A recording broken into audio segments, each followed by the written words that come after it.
யாருன்னா கேட்டா கூட சொல்ல போறோம். சொல்லுங்க.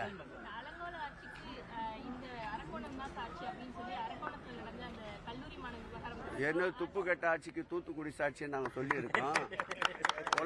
பொல்லாத ஆட்சிக்கு பொள்ளாசியே சாட்சி என்று சொல்லி இருக்கின்றோம்.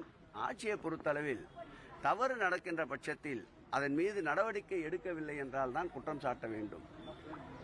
தவறு நடப்பதற்கு முன்பு வருமுன் காப்போம் என்பது போல் தவறு நடக்காமல் நடவடிக்கை எடுப்பது ஒரு புறம், தவறு நடந்துவிட்ட பிறகு அதன் மீது கடுமையான நடவடிக்கை எடுப்பது இன்னொரு புறம். இன்னார் இனியவர் என்று எங்கள் முதலமைச்சருக்கு பாகுபாடு இல்லை. தவறு யார் இழைத்திருந்தாலும், சொந்த கட்சிக்காரர் இழைத்திருந்தாலும் அவர்கள் மீது கடுமையான நடவடிக்கை எடுக்க வேண்டும் என்பதுதான் எங்கள் முதல்வருடைய நோக்கம், எங்கள் முதல்வருடைய நிலைப்பாடு.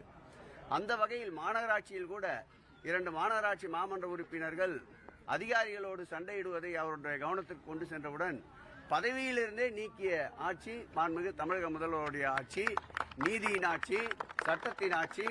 கடந்த காலங்களில் நடந்தது சாத்தான்களின் ஆட்சி, அதற்கு சாட்சி சாத்தான்குள்ள சம்பவமே அதற்கு ஒரு சாட்சி.